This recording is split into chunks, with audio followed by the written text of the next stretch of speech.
There we go. Okay. Thank you, Jesus, for the beautiful day that we have, the opportunity to gather. Thank you for the words, Lord, that you gave me to pass on. I pray that you be with those who are here so that their hearts and their ears will be open, and that I speak what you want me to speak and not just what it is I think I have to say. In Jesus' name, amen. I thought I was winning my battle with the wind, but I'm not. We'll figure it out. Okay, today we're talking about Genesis chapter 3. And it's kind of a weird topic to think about. It's because that's Genesis chapter 3. That's when the fall of man happens. That's when all of this goes really far south. And I thought for a second, is that really what I want to talk about at Church in the Park? But then I got some kind of things highlighted to me as I was going through the chapter that I think are really good. If we really pay attention, in Genesis chapter 3, you could really pick out the heart of God in our midst, in our troubles, and his characteristics. I think there were some key characteristics that I wanted to draw us out of Genesis chapter 3 as we went about. So that's kind of going to be the core, like the spine of this sermon. And I might branch out here and there.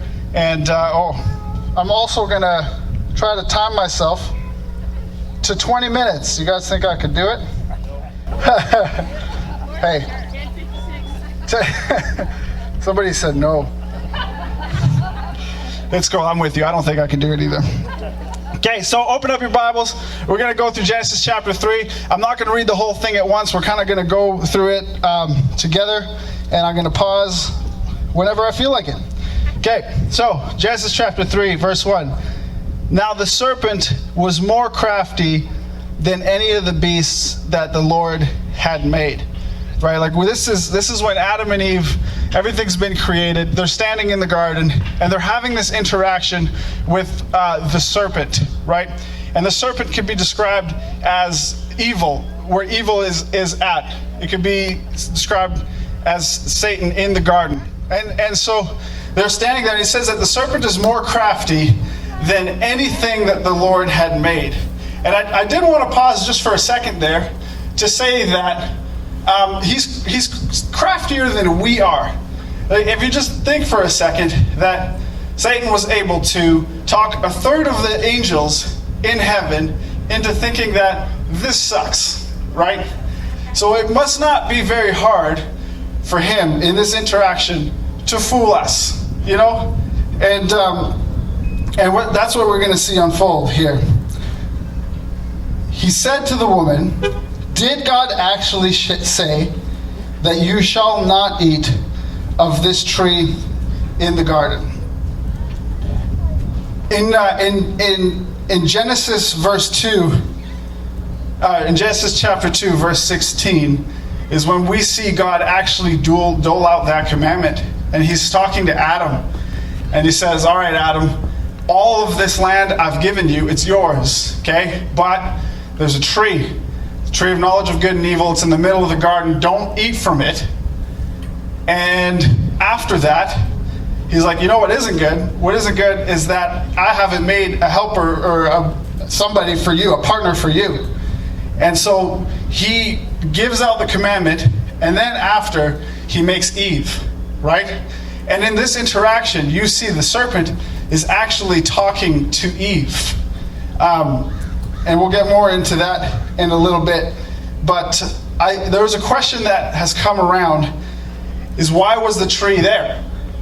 Why did God put a tree in the garden in the first place? And then allow them to be there with it? Because God is interested in authentic, real relationship. Had he not done that, they would have had no choice. And the things that have no choice are like robots, right? True love, true relationship, and that deepness comes when somebody has a choice to leave, but they choose not to. You know, like some of us that are married, maybe you have a moment where you think like, wow, I can't believe that my wife loves this and she chooses this again and again.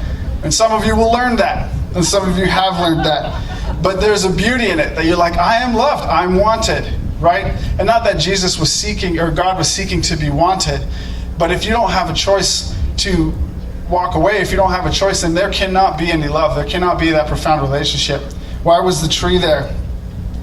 I believe that that's why the tree was there.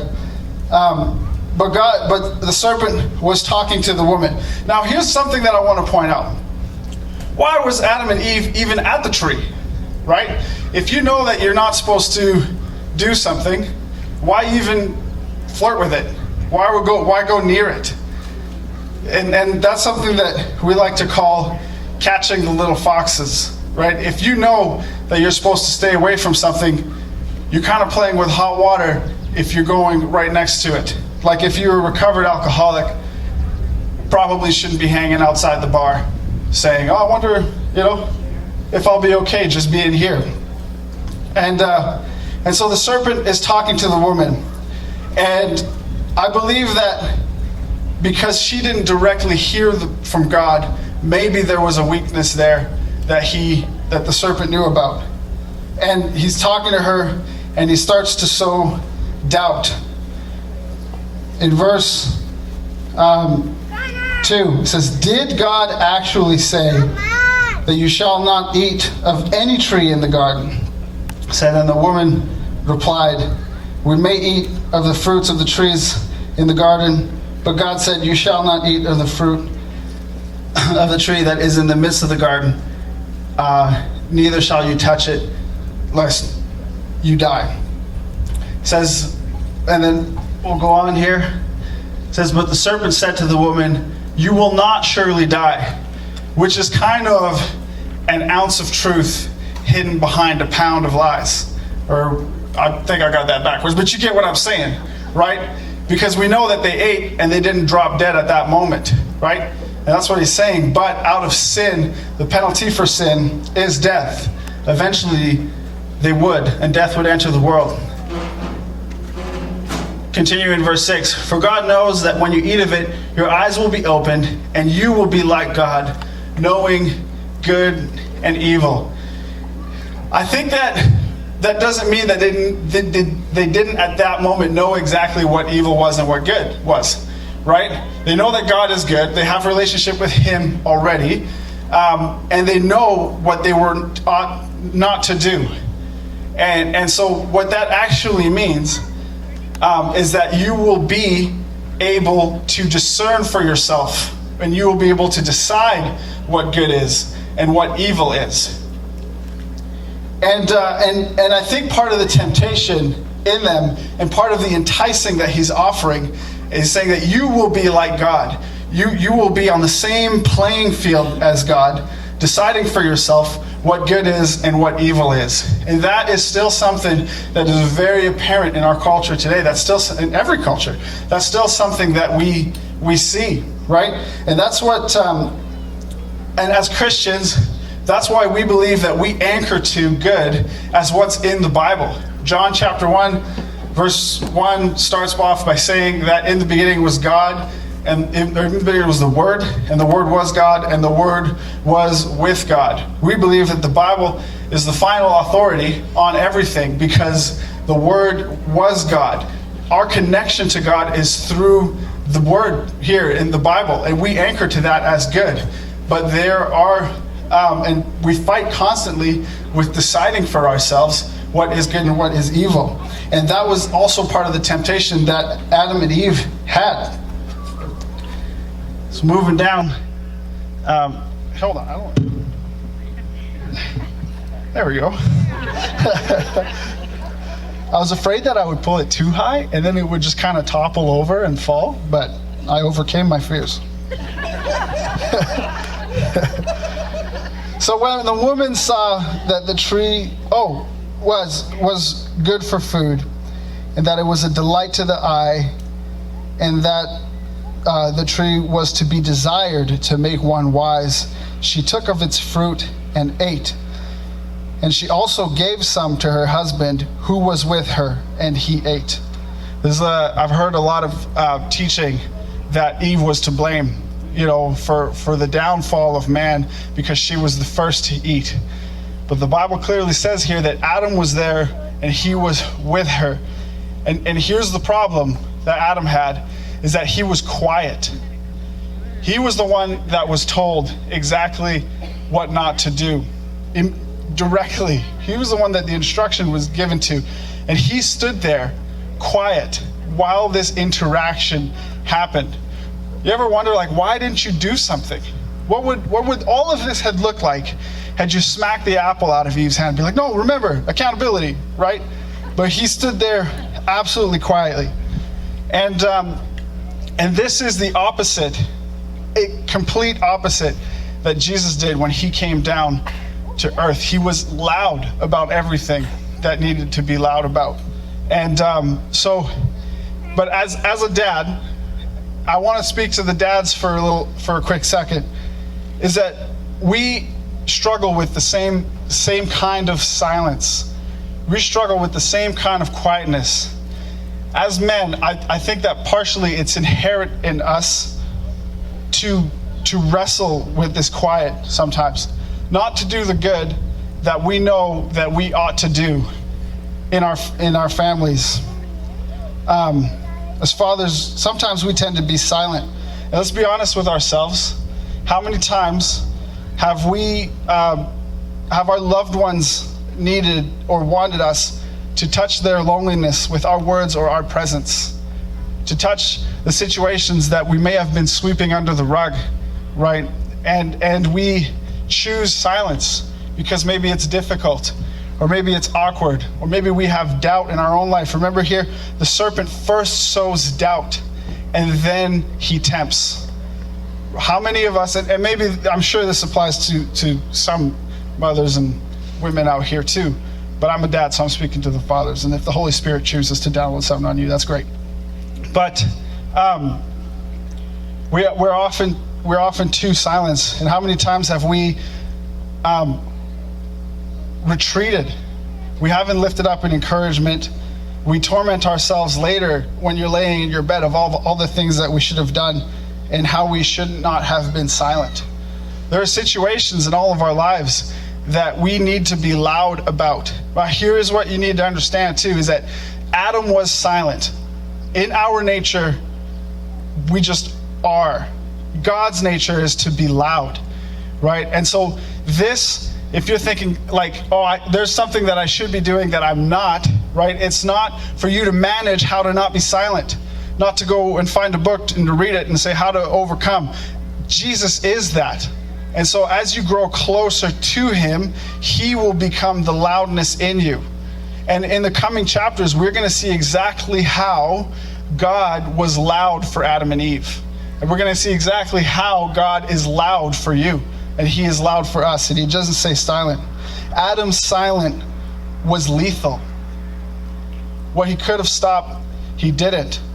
And then from that, death and sin entered the world. And for them, it was an immediate moment. Doubt was first. Am I good enough? Can I really affect any change? Am I really the person to bring change to my family? Am I really the person to bring change to my community? Am I really the one that can walk up to somebody and help them out and give them something that they need? There's doubt. And then after doubt comes temptation and silence. And for Adam and Eve, it was an immediate thing, right? It was immediate. It all happened in a very short span of time. But that's not always the case for us. Sometimes we are silent and we fight with temptation for extended periods of times, 10 years, 20 years. And then all of a sudden, the bite comes and we realize that it's too late.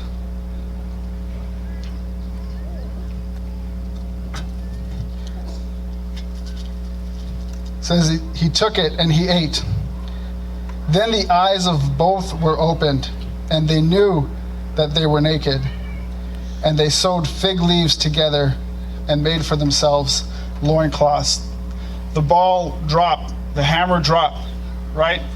They took that bite, and immediately they were thrust into a reality that they could never get out of, right? Their eyes were open, and they walked past that threshold, and they made a mistake. and they realize that they can never go back to what it was. They can't reach out and grab it. It's fled from them. We find ourselves in moments like that too. Whether immediate, right? Where you do something, you say some words that are harsh, and you can't take them back.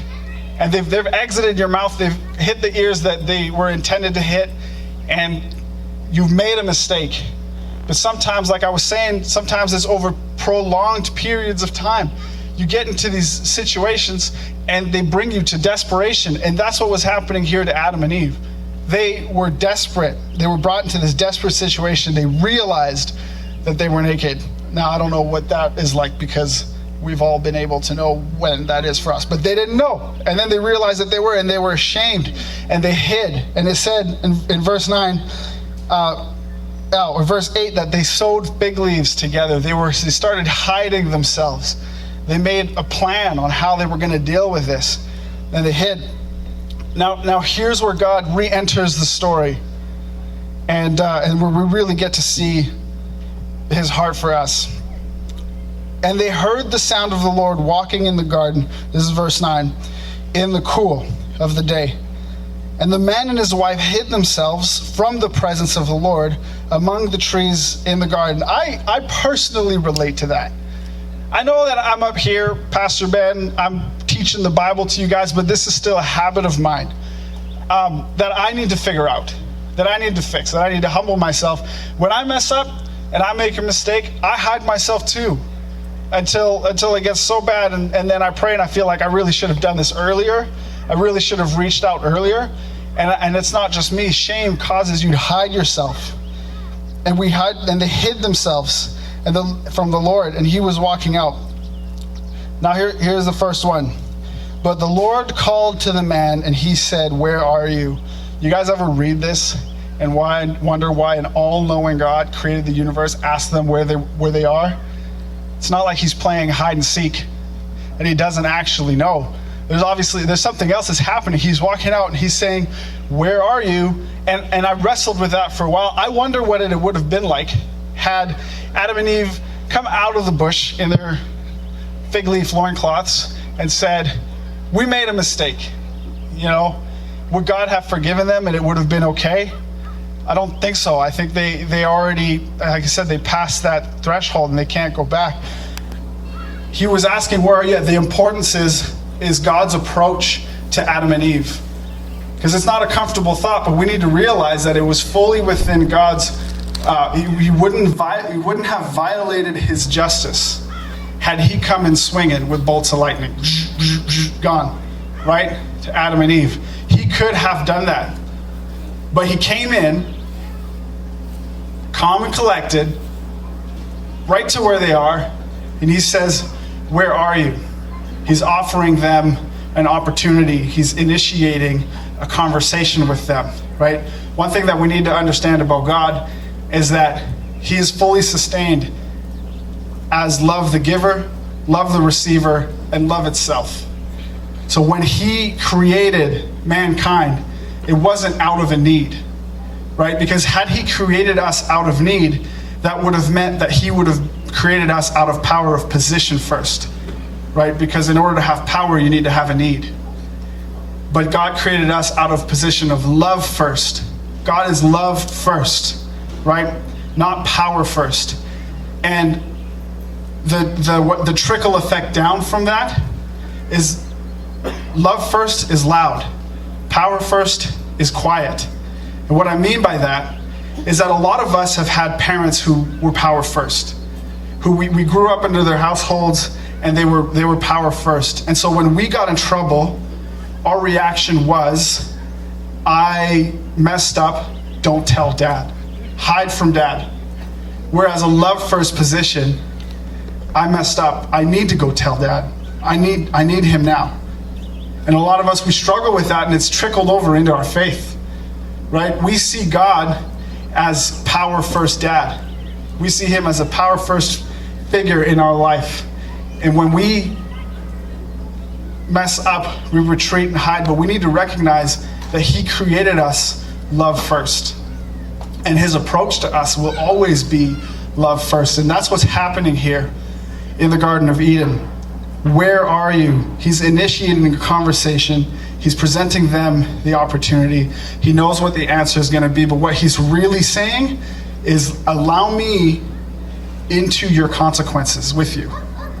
He is asking to be allowed into the consequence with you. And that is out of a position of love first. When you mess up, you run to the Father, and he's like, let me figure this out with you, right? We'll like go through this together. He says, where are you? And that is an example of God being loud. He's not sweeping it under the rug. He's not choosing to ignore it. His children are in trouble, and he's loud about them. And he's loud about us, too. Where are you?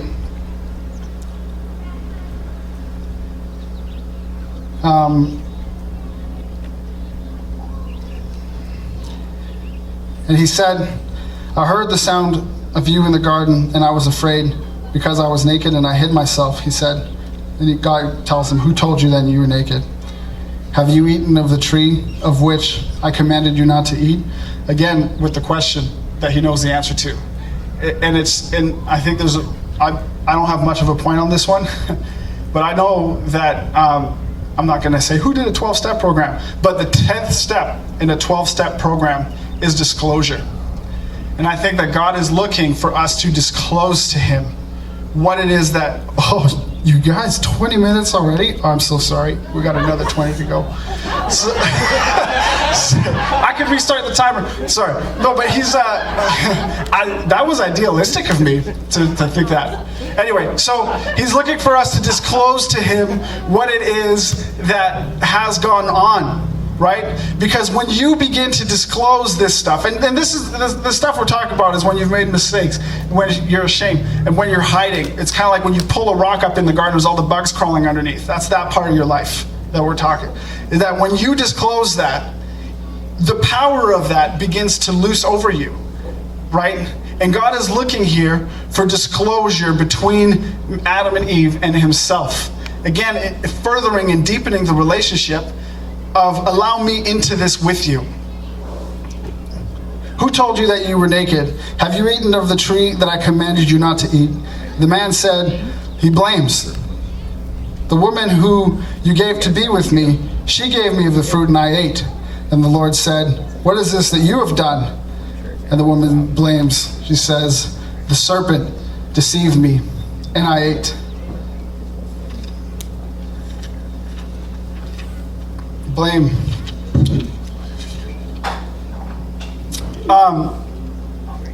So this moment happens, and then God begins to sort of dole out and dish out the consequences.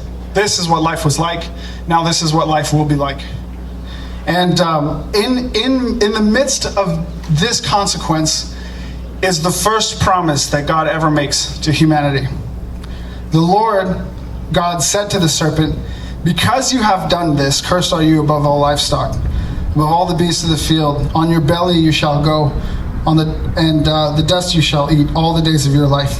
I'll put enmity between you and the woman, and between your offspring and her offspring. This is where the promise, he's setting it up, okay? He shall crush your head, and you shall bruise his heel. That is directly pointing to Jesus, right? Jesus crushed Satan at the cross, but Satan bruised Jesus in the sense that he was crucified. Moments after, maybe I said that wrong too, but anyway, moments after the fall of man, already Jesus has a plan of how he's gonna restore everything, right? It didn't take him a few generations to figure it out. As he's finding out what's going on, he already knows that he is going to insert himself into the story and pay for that consequence for them, right? And that, again, is a love first parent. He knows that he's going to fix it. He says, I'm going to pay for this, even though he doesn't have to. He came up with the promise of salvation right away after they fell. And so I think that would give us an indication of what it is like to bring him into our situation. When we invite God in, immediately he knows what he's going to do. And he gives you promises to act as waypoints in your life on how to get there. He continues on to give out consequences to the man and to the woman. And then in verse 21, we see another aspect of God's heart when we bring him into our consequences. Verse 21 says, then the Lord God said, behold, the man has become like one of us, knowing good and evil. I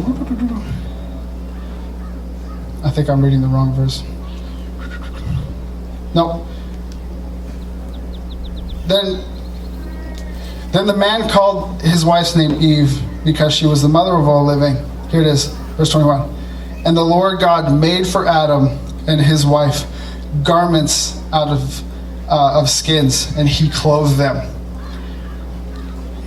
He, with a heavy heart, I'm sure, went to two animals, and he used the skin from those animals to clothe Adam and Eve.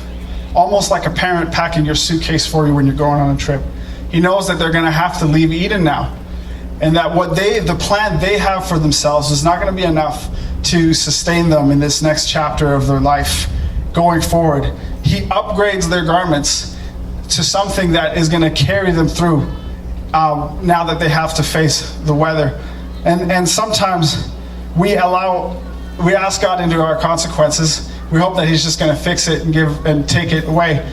But sometimes he just gives you what you need in order for you to walk it out with him, right? You could read on in Genesis, and there are plenty of indicators that God actually helped them while they were out cultivating that new life. Taught them how to do things. So he gave them the equipment that they need to walk out the journey so that it wouldn't kill them. He upgrades their clothing, another act of love. And we'll read on in verse 22. Then the Lord God said, behold, the man has become like one of us, knowing good and evil. Now lest he reach out his hand and take also from the tree of life and eat and live forever. Then it seems like God kind of cuts himself off. Worship team, I'll get you back out in the sun.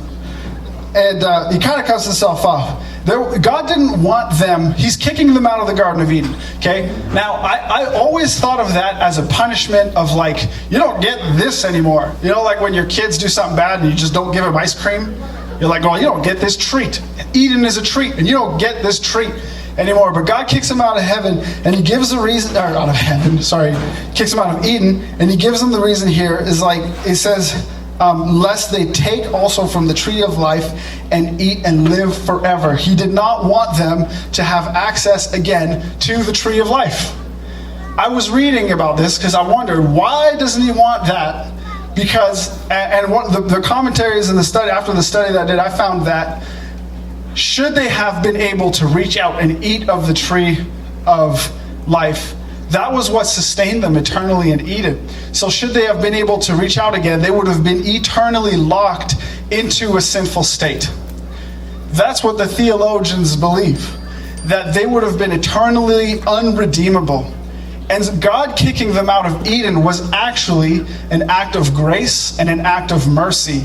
It's not that he was taking the tree away and that he didn't want them in Eden anymore. He was protecting them so that his salvation plan could come to fruition.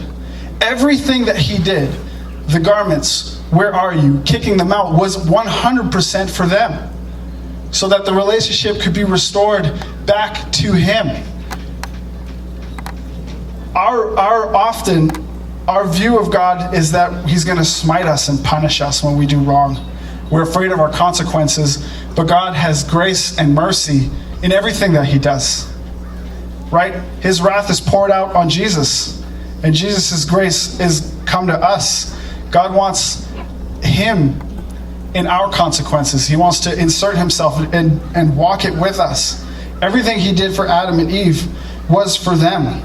Should they have stayed in Eden and ate of the tree, they've been locked out forever.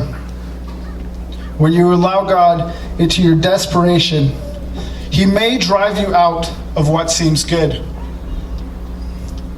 But he's always doing that for what's great. Because in Revelations 22, chapter 2, God, you see that the tree of life is in heaven now. You think about those few moments after God closed the doors, set the angel with the flaming sword in front of Eden. What did he do? I imagine that he went, turned around, uprooted the tree of life, put it in heaven. In Revelations 22, 1-2, that's where we see it. Where God allows you to go through desperation, he might drive you out of what seems good for what seems great. You know, what's good was Eden. What's great is heaven, right? Because before, we were just in a relationship with God where he would come visit us once or twice a day. But now we're going to get to move in. We get to move into heaven. He doesn't just visit anymore.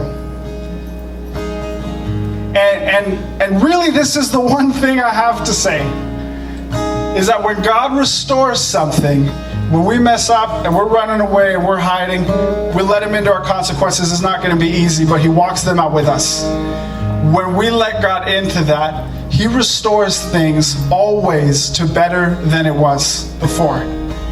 Always. That is his character, right? We're not too far gone.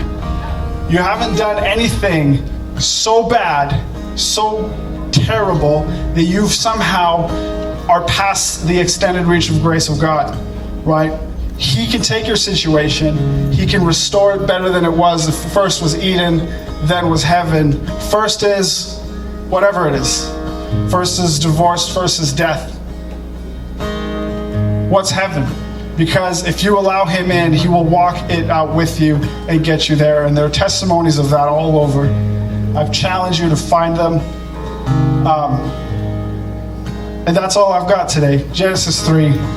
God has care and God is loud about Adam and Eve. And God is loud about you. And when we allow God into our circumstances, we transition from being quiet to being loud. Not that we have to manage it, but he just is in us. And that's how that loudness gets in us. So we're going to worship one last time. If you want to talk to anybody or pray, I'm here. Kristen is somewhere in the crowd this way. James and Maria somewhere in the crowd that way. Come find one of us. Thank you.